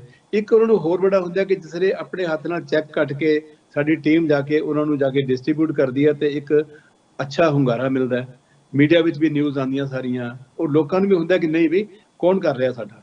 ਜੀ ਓਬਰਾਏ ਸਾਹਿਬ, ਆਪਣੇ ਨਾਲ ਬਹੁਤ ਚਿਰ ਹੋ ਗਿਆ ਗੱਲਾਂ ਬਾਤਾਂ ਕਰਦਿਆਂ ਨੂੰ, ਬਹੁਤ ਵਾਰੀ ਇਹ ਸਵਾਲ ਲੋਕਾਂ ਵੱਲੋਂ ਆਉਂਦੇ ਆ, ਕਹਿੰਦੇ ਤੁਸੀਂ ਹੁਣੇ ਜ਼ਿਕਰ ਕੀਤਾ ਕਿ 5 ਤਰੀਕ ਨੂੰ ਜਿਹੜੇ ਪੈਸੇ ਨੇ ਮੇਰੇ ਅਕਾਊਂਟ ਚੋਂ ਟਰਸਟ ਦੇ ਅਕਾਊਂਟ ਦੇ ਵਿੱਚ ਪੈ ਜਾਂਦੇ ਆ। ਲੋਕ ਇਹ ਪੁੱਛਦੇ ਵੀ ਇੰਨਾ ਪੈਸਾ ਓਬਰਾਏ ਸਾਹਿਬ ਕੋਲੋਂ ਆਉਂਦਾ ਕਿੱਥੋਂ ਹੈ, ਇੰਨਾ ਪੈਸਾ ਕਿ ਤੁਸੀਂ ਸਕੂਲ ਵੀ ਬਣਾਈ ਜਾਂਦੇ ਹੋ, ਐਜੂਕੇਸ਼ਨ ਵੀ ਕਰੀ ਜਾਂਦੇ ਹੋ, ਹੈਲਥ ਸਿਸਟਮ ਵੀ ਕਰੀ ਜਾਂਦੇ ਹੋ, ਕਿਸਾਨਾਂ ਦੀ ਮਦਦ ਵੀ ਕਰੀ ਜਾਂਦੇ ਹੋ, ਆਕਸੀਜਨ ਪਲਾਂਟ ਵੀ ਲਾਈ ਜਾਂਦੇ ਹੋ। ਉਹ ਕਹਿੰਦੇ ਵੀ ਇੰਨਾ ਪੈਸਾ ਆਉਂਦਾ ਕਿੱਥੋਂ ਹੈ ਓਬਰਾਏ ਸਾਹਿਬ ਨੂੰ, ਕਦੇ ਪੁੱਛਿਓ? ਨਹੀਂ, ਬਿਲਕੁਲ ਠੀਕ ਹੈ। ਦੇਖੋ ਇੱਕ ਕੁਲਦੀਪ ਸਿੰਘ ਜੀ, ਮੈਂ ਤੁਹਾਨੂੰ ਪਤਾ ਹੈ ਮੈਂ ਤਾਂ ਬਹੁਤ ਜ਼ਮੀਨ ਤੋਂ ਉੱਠਿਆ। ਹਾਂਜੀ ਬਿਲਕੁਲ। 392 ਰੁਪਏ ਦੀ ਨੌਕਰੀ ਕੀਤੀ ਹੈ, ਉੱਥੋਂ ਉੱਠਿਆ, ਬੜੀ ਵਾਹਿਗੁਰੂ ਦੀ ਮਿਹਰ ਹੋਈ ਹੈ, ਮਿਹਨਤ ਕੀਤੀ ਹੈ ਜੀ, ਇਸ ਤੇ ਪਹੁੰਚੇ ਆਪਾਂ। ਲੇਕਿਨ ਇੱਕ ਸਿਸਟਮ ਹੈ ਨਾ ਜੀ, ਉਸ ਬਣਾਇਆ ਹੋਇਆ ਮੈਂ, ਓਕੇ, ਅਸੀਂ ਆਪਣੇ ਨੂੰ ਪਾਲਦੇ ਆ ਨਾ ਜੀ। ਦੇਖੋ ਅੱਜ ਵੀ ਕੀ ਹੈ ਕਿ ਅੱਜ ਮੈਂ ਜਿੰਨਾ ਬੈਠਾ, ਮੇਰੀ ਫੈਮਿਲੀ ਹੈ, ਮੇਰੇ ਬੱਚੇ ਹੈ, ਤੇ ਮੈਨੂੰ ਮੈਂ ਅਗਲੀ ਪਲੈਨਿੰਗ ਕੀਤੀ ਹੋਈ ਨਾ ਉਹਨਾਂ ਦੀ ਕਿ ਅਗਰ ਮੈਂ ਅੱਜ ਨਹੀਂ ਰਹਿੰਦਾ ਤੇ ਇਹਨਾਂ ਨੂੰ ਕਿਸੇ ਅੱਗੇ ਹੱਥ ਨਾ ਅੱਡਣਾ ਪਵੇ ਜੀ। ਮੰਥਲੀ ਇਨਕਮ ਵੀ ਆਣੀ ਚਾਹੀਦੀ ਹੈ, ਚਾਹੇ ਖਰਚਾ ਉਹਨਾਂ ਦਾ ਲੱਖ ਰੁਪਇਆ 1.5-2 ਲੱਖ ਖਰਚਾ ਹੈ, ਉਹਨਾਂ ਨੂੰ ਉਹ ਇਨਕਮ ਆਣੀ ਚਾਹੀਦੀ ਹੈ ਬਗੈਰ ਕੁਝ ਕੀਤੇ ਆ ਜੀ। ਉਹਨੇ ਡਿਪੋਜ਼ਿਟ ਹੋਣ ਜਾਂ ਕੁਝ ਵੀ ਇਨਕਮ ਦੇ ਸੋਰਸਸ ਬਣਾਏ ਜਾਂਦੇ ਨਾ, ਅਸੀਂ ਫੈਮਿਲੀ ਲਈ ਸੋਚਦੇ ਹਾਂ। ਬਿਲਕੁਲ, ਮੈਂ ਉਹ ਫੈਮਿਲੀ ਲਈ ਵੀ ਸੋਚਿਆ, ਲੇਕਿਨ ਸੇਮ ਜਿਹੜਾ ਪ੍ਰੋਸੀਜਰ ਮੈਂ ਅਡਾਪਟ ਕੀਤਾ ਆਪਣੇ ਟਰਸਟ ਲਈ ਵੀ, ਕਿਉਂਕਿ ਟਰਸਟ ਵੀ ਮੇਰਾ ਬੱਚਾ ਹੀ ਹੈ, ਮੇਰੀ ਫੈਮਿਲੀ ਦਾ ਪਾਰਟ ਹੈ। ਉਹ ਮੈਂ ਇਸ ਤਰੀਕੇ ਨਾਲ ਕੀਤਾ ਹੋਇਆ ਹੈ ਕਿ ਅਗਲੇ ਆਉਣ ਵਾਲੇ ਤਕਰੀਬਨ ਮੈਂ ਜੋ ਪ੍ਰੋਟੈਕਟ ਕੀਤਾ ਹੋਇਆ ਟਰਸਟ ਨੂੰ 15-16 ਸਾਲ ਦੀ ਤਾਂ ਮੈਂ ਆਲਰੇਡੀ ਕੀਤਾ ਹੋਇਆ ਜੀ। ਵਾਹ, ਅੱਗੇ ਵਧਾਈ ਜਾ ਰਹੇ ਹਾਂ, ਲੇਕਿਨ ਇੰਨੇ ਸਾਲ ਜਿਹੜੇ ਨਾ, ਇੰਨੇ ਸਾਲ ਕਿਸੇ ਤੋਂ ਪੈਸਾ ਮੰਗਣ ਦੀ ਲੋੜ ਨਹੀਂ ਹੈ, ਮੇਰੇ ਤੋਂ ਵੀ ਟਰਸਟ ਨੂੰ ਲੋੜ ਨਹੀਂ ਹੈ, ਕਿਉਂਕਿ ਉਹ ਮੈਂ ਕਿਹਾ ਨਾ 5 ਤਰੀਕ ਨੂੰ ਪੈਸੇ ਆ ਜਾਂਦੇ ਨੇ। ਸੋ 5 ਤਰੀਕ ਨੂੰ ਜਿਹੜਾ ਮੈਂ ਸਾਰੇ ਅਰੇਂਜਮੈਂਟ ਕੀਤੇ ਹੋਏ ਨੇ, ਉਹ 5 ਤਰੀਕ ਨੂੰ ਜਿੰਨੇ ਪੈਸੇ ਰਿਕੁਆਇਰਮੈਂਟ ਹੁੰਦੀ ਹੈ ਉਹ ਪੈਸਾ ਜਨਰੇਟ ਹੋ ਕੇ ਸਰਬਤ ਦੇ ਭਲੇ ਦੇ ਅਕਾਊਂਟ 'ਚ ਆ ਜਾਂਦਾ ਹੈ। ਉਹ ਮੈਂ ਹੋਵਾਂ ਨਾ ਹੋਵਾਂ, ਸਾਈਨ ਕਰਾਂ ਨਾ ਕਰਾਂ, ਉਹ ਪੈਸਾ ਆਣਾ ਹੀ ਆਣਾ ਹੈ। ਸੋ ਇਸ ਤਰੀਕੇ ਨਾਲ ਜਿਹੜਾ ਨਾ ਜੀ, ਮੈਂ ਹਰ ਸਾਲ ਮੈਂ ਅਗਲੇ 1 ਸਾਲ 2 ਸਾਲ ਦੀ ਜਿਹੜੀ ਪ੍ਰੋਡਕਸ਼ਨ ਹੈ ਉਹ ਮੈਂ ਕਰ ਲੈਂਦਾ ਕਿ ਇੰਨਾ ਪੈਸਾ ਮੈਂ ਸੇਵ ਕਰਕੇ ਅੱਗੇ ਇਨਵੈਸਟ ਕਰਦੇ ਆ, ਰੀਇਨਵੈਸਟ ਕਰਦੇ ਆ, ਤਾਂ ਜੋ ਉਹਦਾ ਜਿਹੜਾ ਇੰਟਰਸਟ ਆਣਾ ਹੈ ਜਾਂ ਜੋ ਮੈਚੁਰਿਟੀ ਆਣੀ ਹੈ ਉਹ ਟਰਸਟ ਨੂੰ ਆਉਂਦੀ ਰਹੇ। ਸੋ ਇਸ ਤਰੀਕੇ ਨਾਲ ਬੜੀ ਲੰਮੀ ਪਲੈਨਿੰਗ ਜਿਹੜੀ ਹੈ, ਕਿਉਂਕਿ ਇੰਨੇ ਸਾਲ ਦਾ ਐਕਸਪੀਰੀਅੰਸ ਹੀ ਹੈ, ਪੜ੍ਹਿਆ ਲਿਖਿਆ ਮੈਂ ਹੈ ਨਹੀਂ ਗਾ, ਲੇਕਿਨ ਇਹ ਕਿ ਇੰਨਾ ਕੁ ਐਕਸਪੀਰੀਅੰਸ ਜ਼ਰੂਰ ਗੇਨ ਕੀਤਾ ਹੈ ਕਿ ਜੇ ਅਸੀਂ ਕੰਪਨੀ ਚਲਾਉਣੀ ਹੈ, ਫੈਮਿਲੀ ਚਲਾਉਣੀ ਹੈ, ਤੇ ਟਰਸਟ ਨੂੰ ਵੀ ਆਪਾਂ ਉਸੇ ਹਿਸਾਬ ਨਾਲ ਚਲਾ ਰਹੇ ਹਾਂ। ਤਾਂ ਹੀ ਮੈਂ ਕਹਿੰਦਾ ਹੁੰਦਾ ਕਿ ਟਰਸਟ ਨਹੀਂ ਮਰਦਾ, ਬੰਦੇ ਮਰ ਜਾਣੇ ਆ, ਐਸਪੀਸੀ ਰਵੇ ਨਾ ਰਵੇ, ਲੇਕਿਨ ਟਰਸਟ ਚੱਲਦਾ ਰਹੇਗਾ, ਟਰਸਟ ਨੂੰ ਪੈਸੇ ਦੀ ਕਮੀ ਨਹੀਂ। ਤੁਸੀਂ ਕਿਹਾ ਕਿ ਮੈਂ ਪੜ੍ਹਿਆ ਲਿਖਿਆ ਨਹੀਂ, ਇੱਕ ਦੇਸੀ ਸਕੂਲ ਚੋਂ ਪੜ੍ਹਿਆ ਹੋਇਆ, ਬੋਰੀ ਵਾਲੇ ਸਕੂਲਾਂ ਦੇ ਵਿੱਚੋਂ ਜਾ ਕੇ ਪੜ੍ਹਿਆ ਹੋਇਆ ਨੌਜਵਾਨ ਜਦੋਂ ਜਾ ਕੇ ਡਾਕਟਰ ਦੀ ਡਿਗਰੀ ਲੱਗਦੀ ਹੈ, ਕੌਂਸਲੇਟ ਜਨਰਲ ਦੀ ਡਿਗਰੀ ਲੱਗਦੀ ਹੈ ਕਿ ਲਓ ਜੀ ਫਲਾਣੇ ਮੁਲਕ ਦਾ ਕੌਂਸਲੇਟ ਜਨਰਲ ਹੈ, ਮੇਰਾ ਖਿਆਲ ਹੈ ਜਿਹੜੇ ਵੱਡੇ ਵੱਡੇ PhD ਪਤਾ ਨਹੀਂ ਕਿੰਨੀਆਂ ਕਿੰਨੀਆਂ ਡਿਗਰੀਆਂ ਲੈ ਕੇ ਬੈਠੇ ਆ, ਜਿਹੜੇ ਕਾਰਜ ਸ਼ਾਇਦ ਉਹ ਨਹੀਂ ਕਰ ਸਕੇ, ਜਿਹੜੇ ਕਾਰਜ ਮੁੱਖ ਮੰਤਰੀ ਨਹੀਂ ਕਰ ਸਕਿਆ, ਜਿਹੜੇ ਕਾਰਜ ਸਰਕਾਰਾਂ ਨਹੀਂ ਕਰ ਸਕੇ, ਉਹ ਕਾਰਜ ਡਾਕਟਰ SP ਸਿੰਘ ਉਬਰਾਏ ਕਰ ਰਹੇ ਆ। ਇਹੋ ਜਿਹੀ ਵਿਦਵਤਾ ਜਿਹੜੀ ਤੁਹਾਨੂੰ ਮਾਲਕ ਨੇ ਬਖਸ਼ੀ ਹੈ, ਮੈਂ ਕਹਿੰਦਾ ਹਰੇਕ ਨੂੰ ਬਖਸ਼ੇ। ਦੇਖੋ ਮੈਂ ਤਾਂ ਸਵੇਰੇ ਸ਼ਾਮ ਸ਼ੁਕਰਾਨਾ ਕਰਦਾ ਵਾਹਿਗੁਰੂ ਦਾ ਜੀ ਕਿ ਇੰਨੀ ਬੁੱਧੀ ਬਖਸ਼ੀ ਹੈ, ਇੰਨਾ ਸ਼ਾਨੋ ਸ਼ੌਕਤ ਬਖਸ਼ੀ ਹੈ, ਸਭ ਕੁਝ ਦੇਖੋ ਕਰਦੇ ਆ, ਨਾਲ ਅਰਦਾਸ ਵੀ ਕਰਦੇ ਆ ਵੀ ਔਕਾਤ ਵਿੱਚ ਰੱਖੀ ਸਾਨੂੰ। ਇਹ ਨਾ ਹੋਵੇ ਕਿ ਅਸੀਂ ਸਾਡੇ ਜੇ ਮੈਂ ਆ ਜਾਏ ਔਰ ਅਸੀਂ ਸੋਚੇ ਕਿ ਮੈਂ ਇਹ ਕਰਤਾ ਤੋ ਹੋਵੇਂ ਤੋਂ ਬਚਾ ਕੇ ਰੱਖੇ। ਬਸ ਤੇਰੇ ਸਾਹਿਬ ਮੇਰੀ ਇਹ ਅਰਦਾਸ ਹੁੰਦੀ ਹੈ ਕੁਲਦੀਪ ਸਿੰਘ ਜੀ ਕਿ ਬਚਾ ਕੇ ਰੱਖੋ, ਹੋਵੇਂ ਤੋਂ ਬਚਾ ਕੇ ਰੱਖੋ, ਔਰ ਜੋ ਸੇਵਾ ਲੈਣੀ ਤੁਸੀਂ ਉਹ ਆਪ ਹੀ ਲੈਣ ਵਾਲਾ, ਆਪ ਹੀ ਦੇਣ ਵਾਲਾ, ਜਾਣ ਵਾਲਾ ਜੀ। ਕਦੀ ਨਹੀਂ ਸੋਚਿਆ ਕਿ ਪੈਸਾ ਕਿੱਥੋਂ ਆਊਗਾ, ਕਦੋਂ ਖਰਚਣਾ, ਕਦੀ ਦਿਮਾਗ ਤੇ ਲੋਡ ਨਹੀਂ ਪਿਆ ਜੀ। ਆਰਾਮ ਨਾਲ ਸ਼ਾਮ ਨੂੰ ਸੌਂਦੇ ਆ, ਸਵੇਰੇ ਉੱਠ ਕੇ ਕੰਮ ਤੇ ਲੱਗ ਜਾਂਦੇ ਆ, ਕੋਈ ਫਿਕਰ ਫਾਕਾ ਹੈ ਨਹੀਂਗਾ ਜੀ। ਇਹਦਾ ਉਹਨੂੰ ਫਿਕਰ ਹੈ, ਬਸ ਮੇਰਾ ਇਹ ਯਕੀਨ ਹੈ ਕਿ ਜਦੋਂ ਅਸੀਂ ਕੋਈ ਕੰਮ ਚੱਕਦੀ, ਦੇਖੋ ਕੋਈ ਵੀ ਹੁਣ ਗੁਰਦੁਆਰੇ ਦੀ ਬਿਲਡਿੰਗ ਬਣਦੀ ਹੈ ਨਾ ਜੀ, ਇੰਨੇ ਨੇ ਕੰਮ ਛੇੜੇ ਜਾਂਦੇ ਨੇ, ਚਾਹੇ ਉਹ ਸਰੋਵਰ ਦੀ ਸਫਾਈ ਹੋਣੀ ਹੈ, ਚਾਹੇ ਬਿਲਡਿੰਗ ਬਣਨੀ, ਚਾਹੇ ਕੁਝ ਵੀ ਹੈ, ਪੈਸਾ ਨਹੀਂ ਹੁੰਦਾ ਉਹਨਾਂ ਕੋਲ। ਉਹੀ ਕਹਿੰਦੇ ਨੇ ਦੇਖੋ ਜੀ ਸਿੱਖ ਸੰਗਤਾਂ ਪੈਸਾ ਦਿਓ ਜੀ, ਅਸੀਂ ਗੁਰਦੁਆਰੇ ਦਾ ਲੈਂਟਰ ਪੈਣਾ ਜੀ, ਫਰਸ਼ ਪੈਣਾ ਹੈ, ਗੁੰਮਟ ਬਣਨਾ ਹੈ, ਬਣ ਜਾਂਦੇ ਆ ਨਾ ਜੀ। ਉਹ ਕਦੀ ਨਹੀਂ ਰੁਕੇ ਅੱਜ ਤੱਕ ਕੰਮ। ਜਦੋਂ ਤੁਸੀਂ ਇਸ ਅੱਛੀ ਨੀਅਤ ਨਾਲ ਕੰਮ ਸਟਾਰਟ ਕਰਦੇ ਹੋ ਨਾ ਜੀ, ਤਾਂ ਕੰਮ ਕਦੀ ਰੁਕਦਾ ਨਹੀਂ, ਕੰਮ 'ਚ ਕੋਈ ਵਿਘਨ ਨਹੀਂ ਪੈਂਦਾ। ਇਹ ਉਹਨੂੰ ਫਿਕਰ ਜ਼ਿਆਦਾ ਹੁੰਦਾ ਕਿ ਅਗਰ ਕੰਮ ਸਟਾਰਟ ਹੋਇਆ ਤੇ ਕਦਮ ਵੀ ਕਰਨਾ, ਉਹ ਆਪੇ ਕਰਦਾ ਹੋਊਗਾ ਜੀ। ਡਾਕਟਰ ਸਾਹਿਬ ਜਦੋਂ ਅਸੀਂ ਗੱਲ ਕਰਦੇ ਹਾਂ ਹੁਣ ਸਾਰੇ ਕੰਮਾਂ ਦੇ ਵਿੱਚ ਹਮੇਸ਼ਾ ਹੀ ਸਰਬੱਤ ਦਾ ਭਲਾ, ਹਰ ਇੱਕ ਇਨਸਾਨ ਦੇ ਬਾਰੇ ਤੁਸੀਂ ਸੋਚ ਰਹੇ ਹੋ। ਪੰਜਾਬ ਦੀ ਧਰਤੀ ਦੇ ਤੋਂ ਜਿੱਥੇ ਅਸੀਂ ਜਨਮ ਲੈ ਕੇ ਜਿਹੜੇ ਮਰਜ਼ੀ ਮੁਲਕ ਚਲ ਜਾਈਏ, ਪਰ ਸਾਡੀ ਰੂਹ ਪੰਜਾਬ 'ਚ ਵਸਦੀ ਆ, ਅਸੀਂ ਉਸ ਪੰਜਾਬ ਦਾ ਭਲਾ ਹਰ ਵਕਤ ਮੰਗਦੇ ਹਾਂ। ਤੇ ਤੁਸੀਂ ਇੰਨੇ ਨੇਕ ਕੰਮ ਕਰ ਰਹੇ ਹੋ, ਬੜੇ ਲੰਬੇ ਅਰਸੇ ਤੋਂ ਕਰ ਰਹੇ ਹੋ, ਤੇ ਹੁਣ ਕਿਤੇ ਇੱਦਾਂ ਮੈਨੂੰ ਲੱਗਦਾ ਕਿ ਸ਼ਾਇਦ ਆਉਣ ਵਾਲੇ ਸਮੇਂ ਵਿੱਚ ਤੁਸੀਂ CM ਦਾ ਚਿਹਰਾ ਤੁਸੀਂ ਤੇ ਨਹੀਂ ਹੋਵੋਗੇ, ਕਿਉਂਕਿ ਇਹੋ ਜਿਹੇ ਇਨਸਾਨਾਂ ਦੀ ਤਾਂ ਲੋੜ ਆ ਪੰਜਾਬ ਨੂੰ, ਜਿਹੜੇ ਪੰਜਾਬ ਦੇ ਬਾਰੇ ਸੋਚਦੇ ਆ। ਕਿ ਕਦੇ ਤੁਹਾਨੂੰ ਕਿਸੇ ਨੇ ਅਪਰੋਚ ਕੀਤਾ ਲੱਗਦਾ, ਕਿਉਂਕਿ ਪਿੱਛੇ ਜੇ ਸੁਣਨ 'ਚ ਵੀ ਆਇਆ ਸੀ ਕਿ ਸ਼ਾਇਦ ਆਮ ਆਦਮੀ ਪਾਰਟੀ ਵੱਲੋਂ CM ਦਾ ਚਿਹਰਾ ਤੁਹਾਨੂੰ ਚੁਣਿਆ ਜਾਵੇਗਾ, ਸੋ ਕੀ ਕਹੋਗੇ ਇਹਦੇ ਬਾਰੇ? ਬਲਜਿੰਦਰ ਜੀ, ਮੈਂ ਤੁਹਾਨੂੰ ਕਿੰਨੇ ਸਾਲ ਹੋ ਗਏ ਮੇਰੇ ਨਾਲ? ਬਹੁਤ ਸਾਲ ਹੋ ਗਏ ਜੀ, ਮੈਨੂੰ ਪਤਾ ਤੁਸੀਂ ਨਿਸ਼ਕਾਮ ਸੇਵਾ ਕਰਦੇ ਹੋ, ਪਰ ਫਿਰ ਵੀ ਸਾਡੇ ਆਪਣੇ ਦਿਲੋਂ ਵੀ ਇਹੀ ਗੱਲ ਨਿਕਲਦੀ ਕਿ ਇਹੋ ਜਿਹੇ ਲੋਕ ਸਾਨੂੰ ਚਾਹੀਦੇ ਆ ਪੰਜਾਬ ਲਈ। ਨਹੀਂ, ਬਿਲਕੁਲ ਠੀਕ ਹੈ। ਮੈਂ ਤੁਹਾਡੇ ਕੋਲ ਵੀ ਆਇਆ, ਉੱਥੇ ਵੀ ਅਸੀਂ ਇੰਟਰਵਿਊਜ਼ ਕੀਤੀਆਂ, ਵੈਸੇ ਵੀ ਅਸੀਂ ਕਰਦੇ ਹਾਂ। ਕੁਲਦੀਪ ਸਿੰਘ ਨਾਲ ਇੰਨੀਆਂ ਇੰਟਰਵਿਊ ਹੋਈਆਂ, ਸ਼ੁਰੂ ਤੋਂ ਲੈ ਕੇ ਹੁਣ ਤੱਕ ਮੇਰਾ ਇੱਕੋ ਹੀ ਆਨਸਰ ਰਿਹਾ ਕਿ ਮੇਰਾ ਪੋਲਿਟਿਕਸ 'ਚ ਕੋਈ ਇੰਟਰਸਟ ਨਹੀਂ ਹੈ। ਮੈਂ ਜਿਸ ਲਾਈਨ ਤੇ ਚੱਲਿਆ ਹੋਇਆ, ਦੇਖੋ ਲੋਕ ਮੈਨੂੰ CM ਬਣਾਉਣ, ਜੋ ਮਰਜ਼ੀ ਬਣਾਉਣ, ਇਹ ਤਾਂ ਅਖਬਾਰਾਂ ਦੀਆਂ ਖਬਰਾਂ ਸੀਗੀਆਂ, ਸੁਰਖੀਆਂ 'ਚ ਆਇਆ, ਸਭ ਕੁਝ ਆਇਆ। ਜਿਸ ਲਈ ਮੈਂ ਦੇਖਿਆ ਕਿ ਕਾਫੀ ਕੁਝ ਹੋ ਰਿਹਾ, ਲੋਕ ਮਿਲਣੇ ਆਣੇ ਸ਼ੁਰੂ ਹੋ ਗਏ ਮੈਨੂੰ ਉੱਥੇ ਚੰਡੀਗੜ੍ਹ। ਜੀ ਜੀ। ਮੈਂ ਆਪਣਾ ਬੋਰੀ ਬਿਸਤਰਾ ਚੱਕਿਆ ਔਰ ਮੈਂ ਦੁਬਈ ਭੱਜ ਗਿਆ। ਮੈਂ ਕਿਹਾ ਇੱਕੋ ਇੱਕ ਕੰਮ ਕਰੋ ਵੀ ਤਾਂ ਹੀ ਛੁਟਕਾਰਾ ਹੈ, ਕਿਤੇ ਫੜ ਕੇ ਧੱਕੇ ਨਾ ਬਣਾ ਦੇਣ। ਨਹੀਂ ਤਾਂ ਮੈਂ ਪ੍ਰੈਸ ਨੂੰ ਸ਼ੁਰੂ ਕੀਤਾ, ਜਿਹੜਾ ਕਿ ਇੰਗਲਿਸ਼ ਟ੍ਰਿਬਿਊਨ 'ਚ ਛਪਿਆ ਉਦੋਂ, ਉਹ 'ਚ ਮੈਂ ਸਾਰਾ ਕੁਝ ਕਲੀਅਰ ਕਰ ਦਿੱਤਾ। 2-3 ਗੱਲਾਂ ਕਲੀਅਰ ਕੀਤੀਆਂ। ਮੈਂ ਕਿਹਾ ਜੀ ਸਰਕਾਰ ਚਾਹੇ A ਆਵੇ, B ਆਵੇ, C ਆਵੇ, ਕੋਈ ਵੀ ਸਰਕਾਰ ਆਵੇ, ਮੇਰਾ ਕਿਸੇ ਨਾਲ ਕੋਈ ਲੈਣ ਦੇਣ ਨਹੀਂ ਹੈ, ਮੇਰੀ ਦੁਸ਼ਮਣੀ ਕਿਸੇ ਨਾਲ ਨਹੀਂ ਹੈ, ਮੈਂ ਤੇ ਆਪਣਾ ਕੰਮ ਕਰ ਰਿਹਾ। ਔਰ ਸਰਕਾਰ ਤੋਂ ਇਹੀ ਮੰਗਿਆ। ਦੇਖੋ ਅੱਜ ਵੀ ਅਸੀਂ ਕੀ ਹੈ, ਸਰਦਾਰ ਕੁਲਦੀਪ ਸਿੰਘ ਜੀ, ਮੈਂ ਪਹਿਲਾਂ ਵੀ ਤੁਹਾਨੂੰ ਦੱਸ ਚੁੱਕੇ ਹਾਂ ਜੀ ਜੀ ਜੀ, ਸਾਰੇ ਮੈਡੀਕਲ ਕਾਲਜ ਸੰਭਾਲੇ। COVID-19 ਦਾ 1.5 ਸਾਲ ਹੋ ਗਿਆ, ਸਾਰੇ ਹਸਪੀਟਲ, ਸਾਰੇ ਮੈਡੀਕਲ ਕਾਲਜਸ, ਜੋ ਰਿਕੁਆਇਰਮੈਂਟ ਸੀ ਸਾਰੀ ਪੂਰੀ ਕੀਤੀ ਜੀ।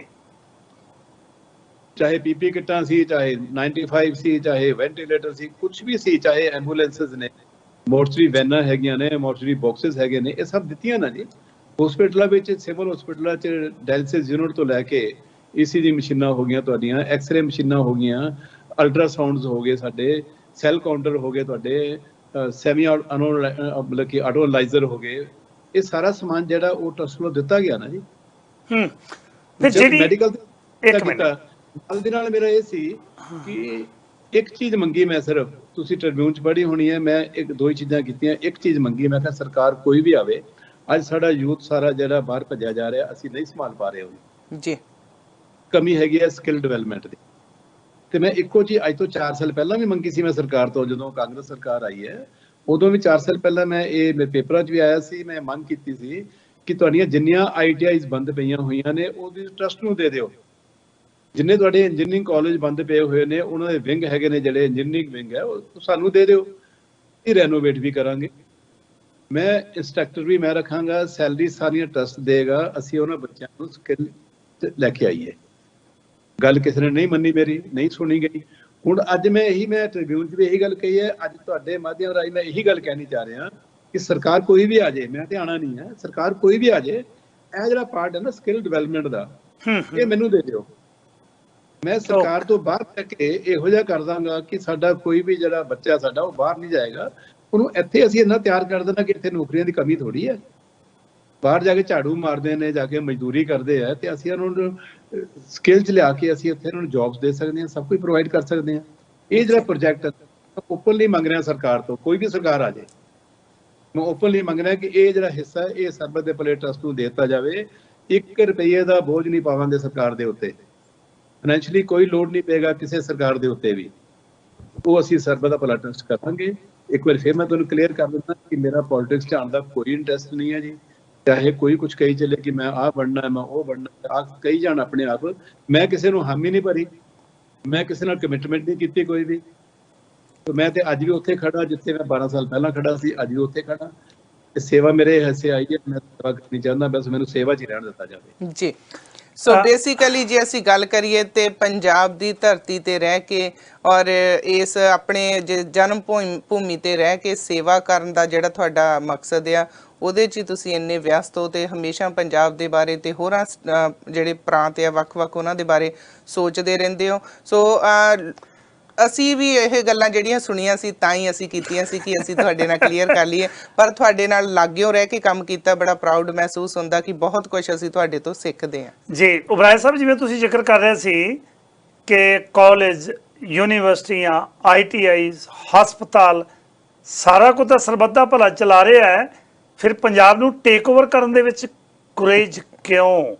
ਆਪਣੇ ਨਾਲ ਦੇ ਸੋਚਦੇ ਕੁਝ ਵਿਅਕਤੀਆਂ ਨੂੰ ਲੈ ਕੇ ਪੰਜਾਬ ਨੂੰ ਇੱਕ ਸੋਨੇ ਦੀ ਚਿੜੀਆ ਜਿਵੇਂ ਸੀ ਉੱਦਾਂ ਬਣਾਉਣ ਦੇ ਵਿੱਚ ਡਾਕਟਰ ਅਸਪੀਤ ਸਿੰਘ ਉਬਰਾਏ ਨੂੰ ਇਤਰਾਜ਼ ਕੀ ਹੈ? ਕਿਉਂ ਆਮ ਆਦਮੀ ਪਾਰਟੀ, ਕਿਉਂ ਨਹੀਂ ਚੰਗੇ ਲੋਕ ਲੈ ਕੇ ਪੰਜਾਬ ਨੂੰ ਚਲਾਉਣ ਦਾ ਉਪਰਾਲਾ? ਵੈਸੇ ਵੀ ਤਾਂ ਪੰਜਾਬ ਚਲਾ ਹੀ ਰਹੇ ਹੋ। ਜਿਹੜਾ ਪੰਜਾਬ ਆਕਸੀਜਨ ਦੇ ਪਲਾਂਟ ਨਹੀਂ ਬਣਾ ਸਕਿਆ, ਉਹ ਆਕਸੀਜਨ ਦੇ plant doctor SP Singh Oberoi ਨੇ ਇੱਕ ਕਹਿ ਦੇ ਉੱਤੇ ਲਾਤੇ। ਜਿਹੜੇ ਕੰਮ ਸਾਡੀਆਂ ਸਰਕਾਰਾਂ ਨਹੀਂ ਕਰ ਸਕੀਆਂ ਉਹ ਤੁਸੀਂ ਕਰ ਰਹੇ ਹੋ, ਫਿਰ ਇਹ 'ਚ ਇਤਰਾਜ਼ ਕੀ ਹੈ? ਦੇਖੋ, ਇਤਰਾਜ਼ ਕੋਈ ਨਹੀਂ ਹੈ, ਮੈਂ ਸਿਰਫ ਇੰਨੀ ਗੱਲ ਕਹਿਣਾ ਕਿ ਅੱਜ ਸਰਬੱਤ ਦਾ ਭਲਾ ਟਰਸਟ ਜਿਹੜਾ ਹਰ ਕੰਮ ਕਰ ਰਿਹਾ ਨਾ ਜੀ, ਅੱਜ ਮੇਰੀਆਂ ਲੱਤਾਂ ਖਿੱਚਣ ਵਾਲਾ ਕੋਈ ਨਹੀਂਗਾ, ਆਪਣੀ ਮਰਜ਼ੀ ਦਾ ਮਾਲਕ ਹਾਂ ਮੈਂ ਜੀ। ਜਦੋਂ ਮੈਂ ਮਹਿਸੂਸ ਕੀਤਾ ਟਾਈਮ ਟੂ ਟਾਈਮ ਵੀ ਇਸ ਚੀਜ਼ ਦੀ ਲੋੜ ਹੈ ਪੰਜਾਬ ਦੇ ਵਿੱਚ, ਐਡਵਾਂਸ ਦੇ ਵਿੱਚ ਮੈਂ ਉਹਦੇ ਆਰਡਰ ਦਿੱਤੇ ਨੇ, ਲਿਆ ਕੇ ਲਾ ਦਿੱਤੇ ਨੇ। ਦੇਖੋ, ਅਸੀਂ ਅਰਦਾਸ ਕਰਦੇ ਆ ਕਿ ਤੀਸਰੀ ਵੇਵ ਨਾ ਆਵੇ, ਨਾ ਹੀ ਆਈ ਅੱਜ ਤੱਕ ਜੀ ਜੀ, ਲੇਕਿਨ ਅਗਰ ਆ ਜਾਂਦੀ ਸਾਡੀ ਪੂਰੀ ਤਿਆਰੀ ਹੈ। ਮੈਂ ਇਹ ਕਹਿ ਸਕਦਾ ਕਿ ਆਕਸੀਜਨ ਦੀ ਵਜ੍ਹਾ ਕਰਕੇ ਪੰਜਾਬ ਜਾਂ ਲਾਗੇ ਦੀਆਂ ਹੋਰ ਸਟੇਟਾਂ ਦਾ ਕੋਈ ਬੰਦਾ ਨਹੀਂ ਮਰੇਗਾ, ਇੰਨੀ ਆਕਸੀਜਨ ਪੈਦਾ ਕਰਦੇ। ਤੋ ਅਗਰ ਵੇ ਸਰਕਾਰ ਜਾ ਕੇ ਖਿੱਚੋ ਤਾੜੀ ਸ਼ੁਰੂ ਹੋਣੀ, ਅਸੀਂ ਦੇਖ ਹੀ ਰਹੇ ਹਾਂ ਵੀ ਪਾਰਟੀਆਂ ਦਾ ਕੀ ਹੋ ਰਿਹਾ, ਕੌਣ ਕਿਹਨੂੰ ਖਿੱਚ ਰਿਹਾ, ਕੀ ਕਰ ਰਿਹਾ। ਸੋ ਮੈਂ ਬਹੁਤ ਦੂਰ ਹਾਂ ਇਹਨਾਂ ਗੱਲਾਂ ਤੋਂ, ਔਰ ਮੈਂ ਦੂਰ ਹੀ ਰਹਿਣਾ ਚਾਹੁੰਦਾ। ਉਹ ਉਲਟਾ ਹੈ ਕਿ ਮੈਂ ਦਿਮਾਗ ਤੇ ਹੋਰ ਲੋਡ ਪਾ ਲਵਾਂਗਾ ਕਿ ਸਰਕਾਰ 'ਚ ਜਾ ਕੇ, ਅਗਰ ਮੈਂ ਸੋਚਾਂ ਨਾ ਕਿ ਸਰਕਾਰ 'ਚ ਜਾ ਕੇ ਮੈਂ ਜ਼ਿਆਦਾ ਕੰਮ ਕਰ ਲਵਾਂਗਾ, ਉਹ ਗਲਤ ਹੈ। ਇੱਥੇ ਮੈਂ ਇੰਡੀਪੈਂਡੈਂਟ ਕਰ ਰਿਹਾ। ਅੱਜ ਦੇਖੋ ਕੀ ਹੈ, ਅੱਜ ਚਾਹੇ ਕੋਈ ਡਿਸਟ੍ਰਿਕਟ ਪ੍ਰਸ਼ਾਸਨ ਹੈ, ਚਾਹੇ ਕੋਈ ਪੁਲਿਸ ਪ੍ਰਸ਼ਾਸਨ ਹੈ, ਚਾਹੇ ਕੋਈ ਮੈਡੀਕਲ ਦੇ ਜਿਹੜੇ ਡਾਇਰੈਕਟਰ ਮੈਡੀਕਲਸ ਹੈ, ਉਹਨਾਂ ਨੂੰ ਕੋਈ ਚੀਜ਼ ਚਾਹੀਦੀ ਹੋਵੇ ਨਾ ਜੀ, ਤਾਂ ਉਹ ਲਿਖਦੇ ਰਹੇ to SP Singh Ubraye, Managing Trustee, ਸਰਬੱਤ ਦਾ ਭਲਾ charitable trust, request for ventilator, for this ਜੋ ਵੀ ਹੈ। ਤੇ ਮੈਂ ਉਹਨੂੰ ਪੁੱਛਿਆ, ਮੈਂ ਕਿਹਾ ਸਰ ਤੁਸੀਂ ਮੈਨੂੰ ਲਿਖ ਰਹੇ ਹੋ ਐਂਬੂਲੈਂਸ ਚਾਹੀਦੀ, ਤੁਹਾਨੂੰ ਮੋਰਚਰੀ ਵੈਨ ਚਾਹੀਦੀ ਹੈ, ਤੁਹਾਨੂੰ ਆਹ ਚਾਹੀਦਾ, ਤੁਸੀਂ ਸਰਕਾਰ ਨੂੰ ਲਿਖੋ। ਇੱਕੋ ਜਵਾਬ ਹੁੰਦਾ ਉਹਨਾਂ ਦਾ ਕਿ ਲਿਖਾਂਗੇ, 6 ਮਹੀਨੇ ਦਾ ਲੈਟਰ ਨਹੀਂ, ਪਤਾ ਵੀ ਲੈਟਰ ਗਈ ਕਿੱਥੇ ਹੈ। ਇੱਥੇ ਸਾਨੂੰ ਇਹ ਪਤਾ ਹੈਗਾ ਕਿ ਅਗਰ ਟਰਸਟ ਨੂੰ ਲਿਖ ਦਿੱਤੀ ਤਾਂ ਸਾਡੇ 2 ਦਿਨ ਵੀ ਨਹੀਂ ਲੱਗਣੇ, ਤੀਸਰੇ ਦਿਨ ਸਾਨੂੰ ਜੀ। ਸਮਾਨ ਮਿਲ ਜਾਣਾ। ਸੋ ਲੋਕਾਂ ਦਾ ਇੰਨਾ ਵਿਸ਼ਵਾਸ ਹੈ ਤੇ ਮੈਂ ਉਹ ਖੋਣਾ ਨਹੀਂ ਚਾਹੁੰਦਾ। ਇੱਕ ਪੋਲਿਟਿਕਸ 'ਚ ਆ ਕੇ ਮੈਂ ਇਹ ਨਹੀਂ ਖੋਣਾ ਚਾਹੁੰਦਾ। ਅੱਜ ਮੇਰੀ ਇੰਨੀ ਇੱਜ਼ਤ ਹੈ, ਇੰਨੀ ਰਿਸਪੈਕਟ ਹੈ, ਲੋਕ ਪੁੱਛਦੇ ਨੇ ਜੀ ਇੱਕਦਮ, ਇੱਥੇ ਜਾਓ, ਕਿਸਾਨਾਂ ਜਾਓ, ਕਿਤੇ ਵੀ ਜਾਓ, ਰਿਸਪੈਕਟ ਨਾਲ ਬੁਲਾਉਂਦੇ ਨੇ। तो मैं एक गवानी नहीं चाहता बस। समझ गया जी, क्योंकि सरकारें जाओगे तो वो रेत mafia, land mafia, drug mafia, वो सारे माफी अगे पिछे तुरन फिरनगे कि ओबराय साहब जे मुख मंत्री वैसे ही गल कर रहे हैं, सुपना ही ले लीए, चलो जे बन भी जाने हो तो सारे माफिया वाले अगे पिछे तुरनगे, लो जी अं तो रेत चोरी करनी है, तुम रिकमेंड कर दो तो तुहाडी कलम की फिर शाही मुक जानी है, फिर मुश्किल हो जानी है। साडियां शुभ इच्छावां इसे तरह मनुखता की सेवा करते रहो। समूह लोकाई नूं अखीर जांदे जांदे की सुनेहा जी? सेम जो मैं पहला कहना जी, बस वही सुनेहा कि तुसी लगन दे नाल अपनी ड्यूटी समझो।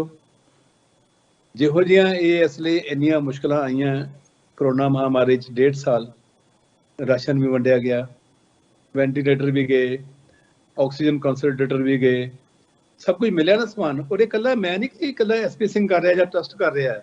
NRI जिन्ने साडे वीर ने, इन्होंने बड़ा कुछ किया जी, और सब नूं मौका मिलिया। हर बंदे दी इसलिए यही इच्छा सी कि मैं यार अपने दुश्मन चों कुछ ना कुछ जिहड़ा इस पासे पा दिया, चाहे किसानां च पा दा, चाहे बहुत कुछ होया इत्थे। लोकी इन्ने बेरोजगार हो गए, नौकरियां रहीआं नहीं, लोकां नूं खाण नूं कुछ नहीं मिलिया, ते इह सारा किता। सो इसे तरह जिहड़ा गुरु साहब ने कहा सी दसवंध कड्ढो, बई मेरी तो यही रिक्वेस्ट है कि हर इंसान जो असी कमाई कर रहे हैं, असी अपनी कमाई चो 5, 7, 10% जरूर कढ़ीए, और कढ़ के ये जिहड़ा दान पुण्य करना है, ये किसी संस्था नूं जां किसी नूं देण दी लोड़ नहीं है। ये पैसे अपने हत्थी आप खर्चो। तुहानूं पता होवे कि तुहाडे जिहड़ी नेक कमाई है ਉਹਦਾ पैसा लग कित्थे रिहा।